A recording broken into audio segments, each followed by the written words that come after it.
Welcome to my class. So today we are going to discuss about the ART, artificial reproductive technology.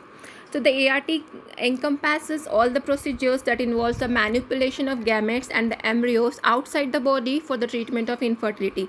Why it is called as assistant reproductive technologies? Because we are manipulating the gametes or the embryos outside the body. Outside, we are extracting the gametes or embryo, then we are manipulating it outside the body for the treatment of infertility. So that's why these procedures are called as ART, assistant reproductive technology. Assisted because we are assisting the embryos and the zygotes outside the body. So there are different methods of assisted reproductive techniques like IVF, ET, GIFT, ZIFT, POST, TET, SUSI, etc. Like IVF, ET, in vitro fertilization and embryo transfer, GIFT, gamete intrafallopian transfer, ZIFT, zygote intrafallopian transfer, POST, peritoneal oocyte sperm transfer, TET, that is the tubal embryo transfer zone, SUZI, SUSI, subzonal insemination, ICSI, intracytoplasmic sperm injection, AH, that is the assistant hatching, IVM, in vitro maturation of oocyte, PGD, that is the pre-implantation genetic diagnosis, cryopreservation. Here we are preserving the important things like embryo we can preserve, oocyte we can preserve, ovary tissue we can preserve, sperms we can preserve. So those are called as cryopreservation and gestational surrogacy.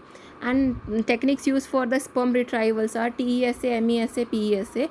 TESA is testicular sperm extraction. We are extracting the sperm from the testis directly. MESA is microsurgical epididymal sperm aspiration, with the epididymal aspiration of the sperm is done here. PSA is percutaneous epididymal sperm aspiration. Here with the epididymis percutaneously we are extracting the sperms. So there are different methods of the sperm retrieval techniques. Now coming to the one by one about the assisted reproductive technologies.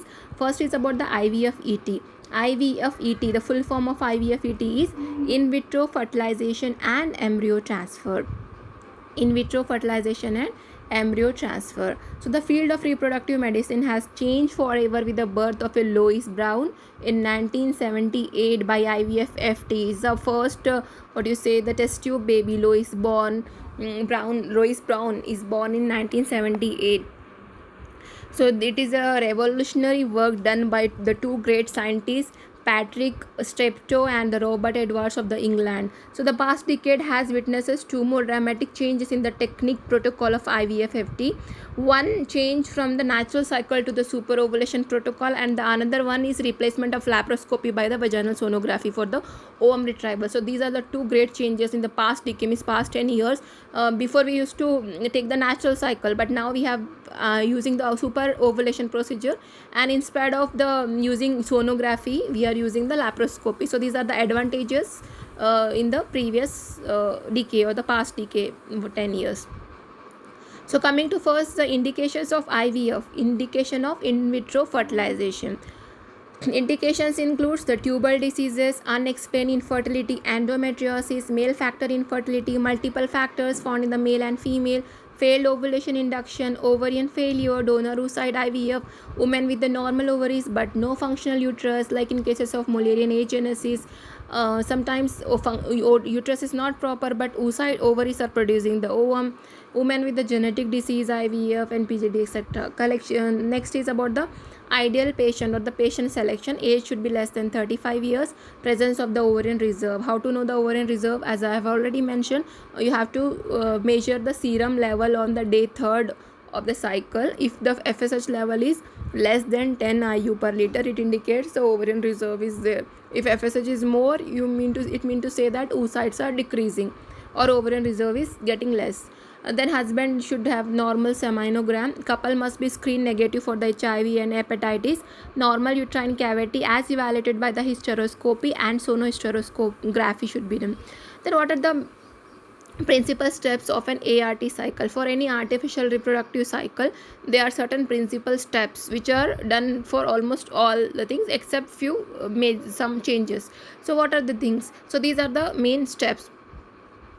7 main steps are there. First is the down regulation using GnRH agonist. that is up to from the level of the pituitary we are trying hypothalamus level, HPO axis, we have to keep this axis in mind. So from the hypothalamus GnRH is released, so we have to go for the down regulation using GnRH agonist. Second is the controlled ovarian stimulation, COS. Third is the monitoring of the follicular growth, how the follicles are growing, that you have to monitor. Fourth is the oocyte retrieval, you have to take the proper oocytes after the development. Then fertilization in vitro, there are different methods of the fertilization in vitro like IVF, ICSI, GIFT, etc. Then next, after the fertilization, transfer of the gametes or the embryos. Then next, luteal support with progesterone for the implantation. Better we have to go for give the luteal progesterone to support in the luteal phase. So these are the principal steps of an ART cycle. The principal steps of an ART cycle. First, about the GnRH analog for the down regulation. Currently, most ART procedures involve the use of GnRH agonist. GnRH agonist therapy used for the down regulation of pituitary to prevent premature LS surge. There should not be premature LS surge. It gives the higher pregnancy rate. So that's why we are using the GnRH agonist. And it is continued either subcutaneously or intranasally during the gonadotrophin treatment phase. GnRH antagonists are currently tried along with the gonadotrophin stimulation to prevent the premature LS surge or the premature ovulation, like cetrorelix, ganirelix, etc. are the available drugs. Different schedules for GnRH agonists are available, like long follicular down regulation, long luteal down regulation, short flare protocol, etc. Long follicular down regulation, when the therapy started in the follicular phase of the previous cycle. Long luteal down regulation is mostly commonly used therapy, is begun on the day 21st of the previous cycle. Gonadotrophin stimulation is started following the menses. And short flare protocol is the therapy started in the follicular phase 0 to 1 day along with the gonadotrophin stimulation. This is also called as the flare protocol. As gonadotrophins can work over the stimulatory effect of GnRH agonist, in short flare protocol, GnRH agonist like leuprolide acetate 1 mg daily is given on the cycle day of second and fourth, continuing thereafter at a reduced dose of 0.5 mg daily. Gonadotrophin stimulation begins on the day 3. Adjustment of the gonadotrophin dose is done depending on the response. So next, about the natural cycle. In the first case, they have before they used to collect the oocytes from a natural cycle. So how to collect the oocyte from a natural cycle is 36 hours after the onset of LH surge you have to collect the oocyte. Compared to the stimulated IVF cycle, it has few advantages. It requires no medication, less cost, minimizes complication, and multiple pregnancy chances are also less. Ovarian hyperstimulation syndrome is also not there. So natural cycles are occurring, then better to collect the oocytes to prevent unnecessary use of the medications, and it's less costly also. But disadvantages of the natural cycles are there, because higher cycle cancellation rates due to premature LS surge. In natural cycle, what happens, sometimes premature LS surge occurs. In that cases, the success rate decreases. You can say the low success rate will be there. The other advantages of the induction of superovulation includes, so better to go for the superovulation, because the superovulation has advantages also, like improved quality of the oocyte, timings of the ovulation can be controlled, and suited to the personal involved and extended to all cases of ovulatory dysfunction. It can be also used in the cases of ovulatory dysfunction.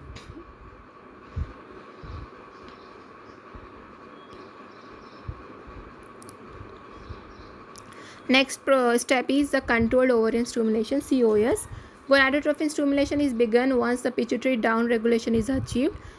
And then the exogenous gonadotrophins for the ovarian stimulation are used, like FSH or HMG, that is a combination of FSH LH.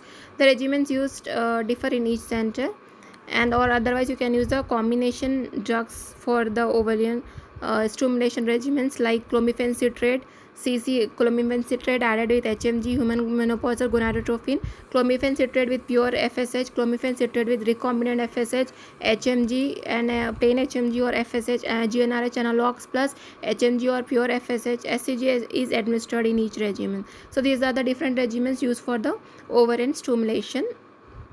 You can use any one of these.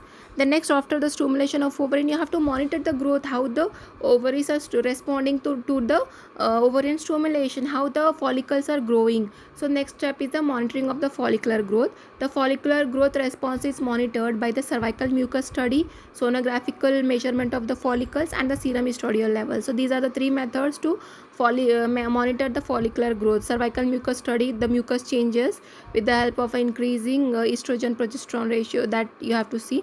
Sonographical measurement of the follicle, yes, you have to go for the serial ultrasonic measurement of a follicle, then whether the follicles are increasing in size or not. And serum estradiol estimation, again it should increase with the when the follicles are increasing, that also you can measure. Commencing on the 8th day of the treatment, so from the 8th day of the treatment you can go for these investigations. The endometrial thickness, it is also important, it should be more than or equal to 8 to 9 mm.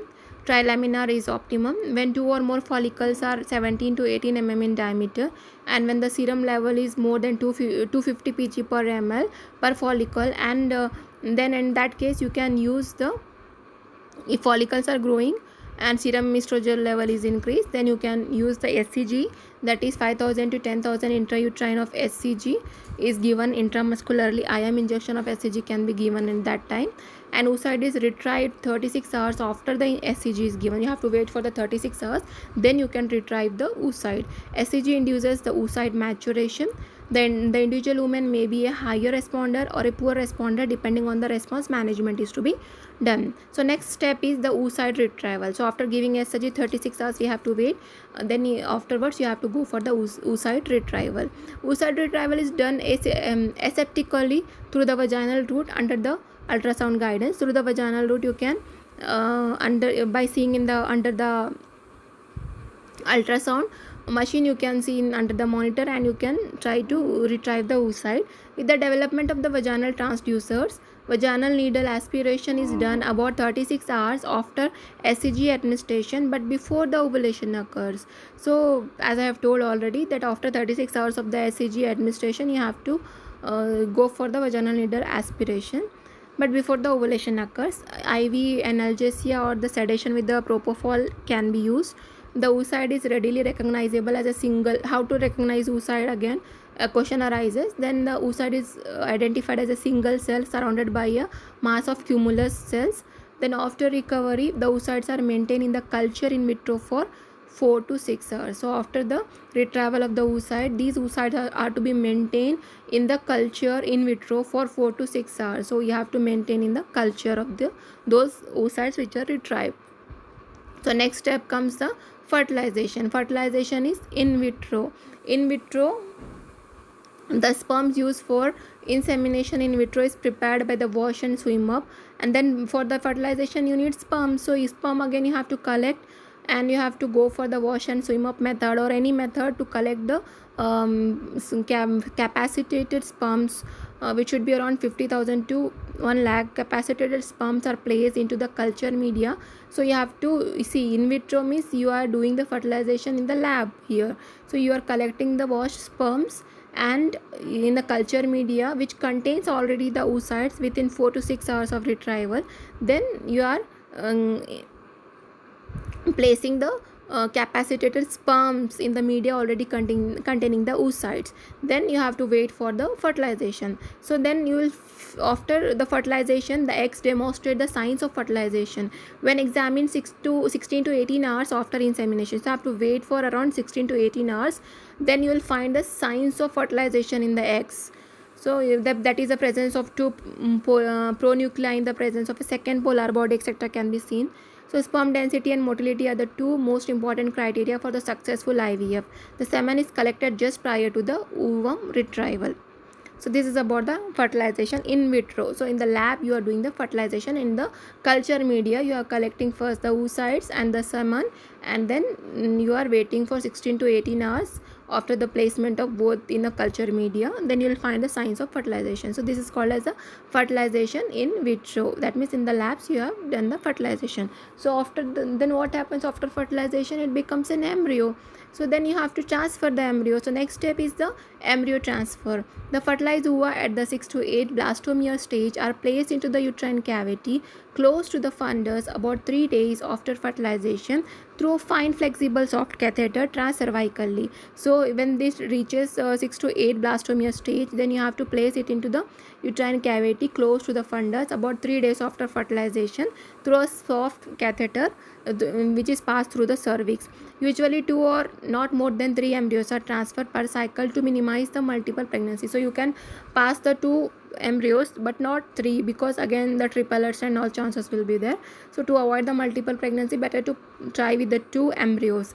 The process of transfer should be accurate, atraumatic and aseptic. Small volume transfer using the soft catheter under the ultrasound guidance gives the best result. Child transfer is beneficial. The number of embryos to be transferred depend mainly on the maternal age and the embryo quality.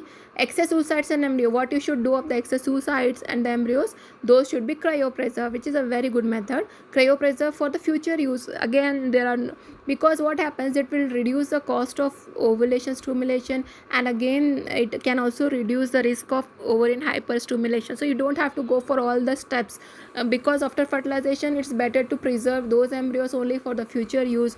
The cryopreservation, that is called as a cryopreservation. In the the minimal temperature you can preserve those for the further use. For years together you can preserve it. Then next about the luteal. See, with the embryo transfer, what you need is for the proper implantation, what progesterone is very important. So here luteal phase support is very important, so you have to go for the luteal phase support, that which is the next step of ART cycle. Luteal phase support, it is maintained with the progesterone. Definitely progesterone is very very important for a proper implantation. Progesterone gives a support. So when it is to be started, when you can start the progesterone, it is to be started on the day after the oocyte retrieval. From that day only you have to start giving progesterone to the woman, from the day after the oocyte retrieval. SCG is given in the supplemented doses, 1500 to 2500 IU. Then along with that SCG you can also give the micronized progesterone 200 mg thrice a day, oral or as a vaginal suppository, or progesterone in oil injection form 50 mg IM daily is continued for about 14 days. So you can give progesterone in any way, like oral, vaginal or in the injection forms. By this time the diagnosis of pregnancy by the estimation of beta SCG is possible. So at this time you can diagnose the pregnancy with the help of the beta SCG in female. Results, the overall live birth rate varies from 32.7% per oocyte retrieval. There is an increased risk of miscarriage, multiple pregnancy, ectopic, low birth weight baby, prematurity, and the risk of congenital malformation of the baby remains similar to the general population. So these are the risk and the result. Result is about 32.7% per oocyte retrieval. Next is about the prognostic factors for IVF-ET. Maternal age, there is a age-related decline in the response to the ovarian stimulation, less oocytes, poor oocyte quality, less embryos, and implantation rate. Ovarian reserve is declines with the age. Indication of IVF and the past reproductive success. Women with the tubal or ovular factors, endometriosis or unexplained factor have higher success rate compared to the women with poor ovarian reserve. Presence of hydrosalpinges affects outcome adversely. Fibroid uterus, especially the submucous or interstitial fibroids, can have an adverse effect because it does problem with the implantation. Smoking also have a poor outcome. So this is about the ART cycle, IVF-ET, that is ART, yes, artificial reproductive techniques cycle. So next are the different methods of the, we have seen in ART there are different methods of fertilization in vitro. So we'll see the next method of fertilization in vitro. It is called as GIFT, gamete intrafallopian transfer, and ZIFT is a zygote intrafallopian transfer.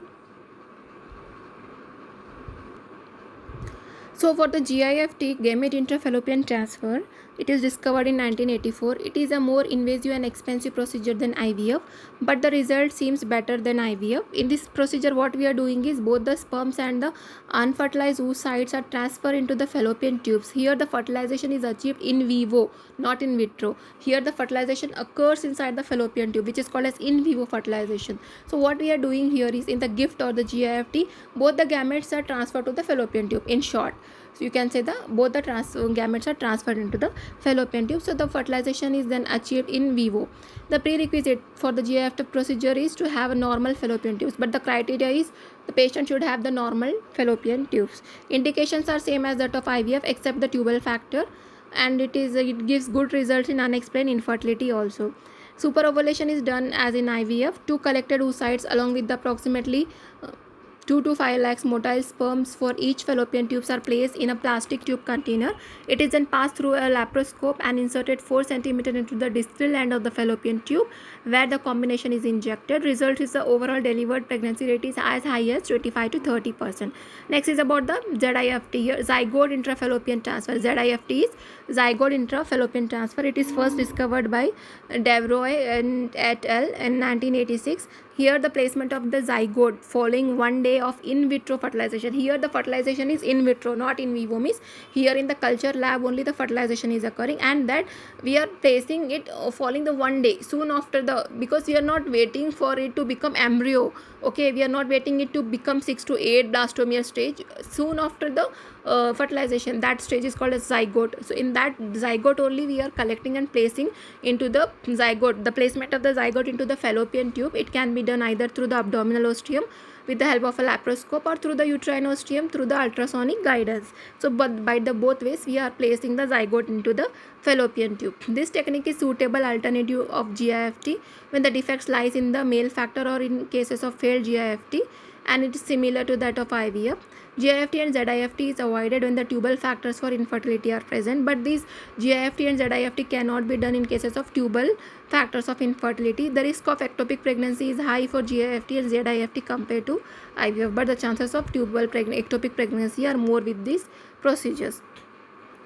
Next, about micromanipulation. Micromanipulation includes ICSI, that is intracytoplasmic sperm injection. As the name itself suggests, we are directly inserting the sperm into the cytoplasm of the oocyte. ICSI was first discovered by Van Stratengem and colleagues in the Belgium in 1992. Indications includes severe oligospermia, asthenospermia, teratospermia, presence of sperm antibodies, obstruction of afferent duct system, congenital absence of vas, failure of fertilization in IVF, fertilization of cryopreserved oocyte with hardened zona pellucida, unexplained infertility. Sperm is recovered from the ejaculate. Otherwise, sperm is retrieval by TESE or MESE, etc. procedures. Technique includes one single spermatozoa or even a spermatid is directly injected into the cytoplasm of the womb. You see in this diagram, you can see directly one spermatozoa or spermatid is selected and directly inserted into the cytoplasm of an oocyte by a micropuncture of the zona pellucida. So you are puncturing the zona pellucida of the oocyte and directly you are inserting the single spermatozoa. This procedure is carried out under a high quality inverted operating microscope, but you need a very high quality microscope. The oocyte is stabilized at 6 or 12 o'clock position and entered at the 3 o'clock position. So you have to enter through the 3 o'clock position. And what I have to take is the injecting pipette is to be taken. So that injecting pipette pierces the zona and olema, that is the covering membrane of the oocyte, and the sperm is injected directly into the ooplasm. So in this diagram you can see here, directly the sperm is injected into the ooplasm with the micropuncture of the zona pellucida with the help of an injecting pipette. So ICSI is found to be very effective compared to other micromanipulation methods like SUSI, subzonal insemination, and it is very effective to reduce the need of AID, artificial insemination of donor. Results are fertilization rate is high, about 60 to 70%. Pregnancy rate is 20 to 40% per embryo transfer.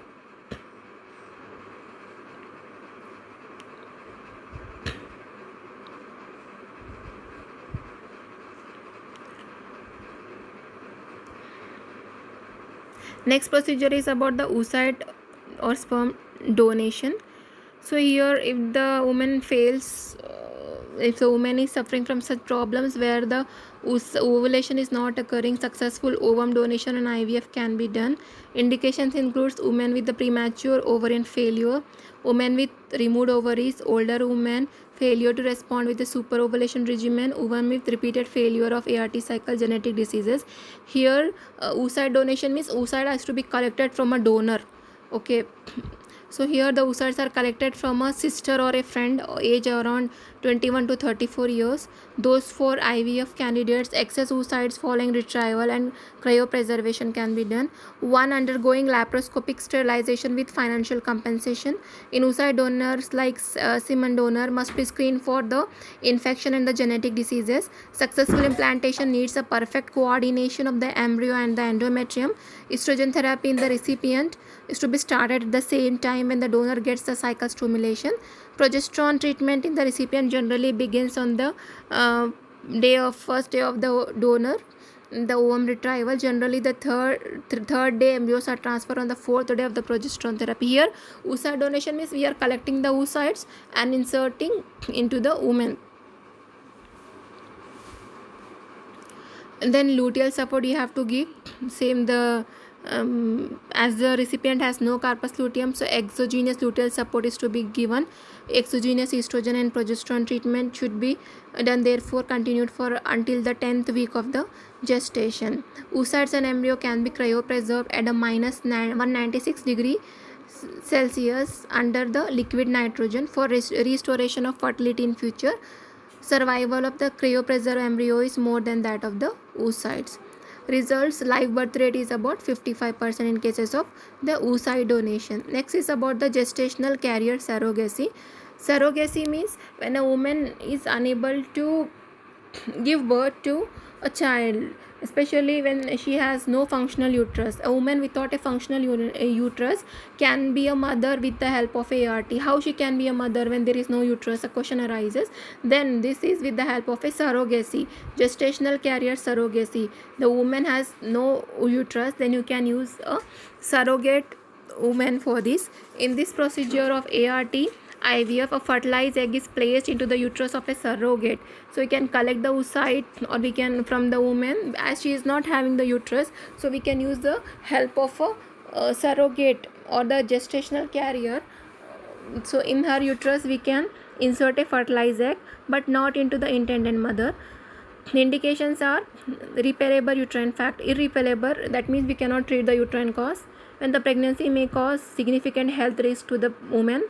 Then the woman with the recurrent unexplained miscarriages, prior hysterectomy is done already, then in such cases you can go for a carrier surrogacy.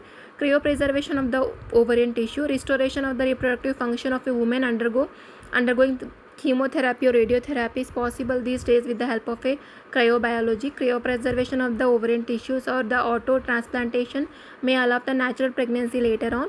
With this method, the ovulation using exogenous and gonadotrophins can be achieved. Oocyte cryopreservation by freezing is an alternative method. Verification using high concentration of cryoprotectant can solidify cells with ice formation. Human pregnancies and deliveries from the verified mature oocytes have been recovered. Next is PGT, that is a pre-implantation genetic diagnosis. It can be performed on the polar bodies removed from the oocyte before the fertilization. It can be done by blastomere biopsy. Genetic screening can avoid transforming the embryos with aneuploidy and autosomal recessive and autosomal dominant gene mutation. Here what is why we need to go for genetic diagnosis is to know that the embryos are normal or they are suffering from any genetic disorder. So in those cases, if the woman is having risk for the genetic disorders, then in such cases you can go for the pre-implantation genetic diagnosis, PGD. Next, coming to the health hazards of the ART, birth defects. Most of the ART procedures are associated with the increased risk of congenital malformation in fetus or the birth defects. ICSI is often found due to the male factors for infertility, and it eliminates the natural process of sperm selection. It is not yet certain whether ICSI is associated with increased chromosomal abnormalities of the offspring. Then increased miscarriages, multiple pregnancy, ectopic pregnancy rate is there. Prenatal mortality and morbidity are high. Ovarian hyperstimulation syndrome is also there. Then fertility, drugs and cancer, there is no association between the ovulation induction drug and ovarian cancer. Psychological stress and anxiety of the couple are severe. It is especially so when there is a failure in the treatment or with the pregnancy loss. Then prognosis of infertility, the pregnancy rate within 2 years after the start of investigations ranges between 30 to 40%, and the rate is however increased to 50 to 60% if AID cases are included. Last resort, if all the treatment fails, is nothing but the adoption. In spite of the excellent advances in the field of fertility management, expectations are not always fulfilled. So we case in Ayurveda we say no, it is because of daiva karanas. You cannot say it, what is the cause. So even after going for a higher treatment, ART etc., also few couples cannot conceive. So expectations cannot be fulfilled. Couple must understand the infertility factors, cost and risk of management. So endpoint of management must be realistically understood. So in such couples, last resort is adoption. Adoption is an alternative for many couples. So this completes the ART procedures. Thank you.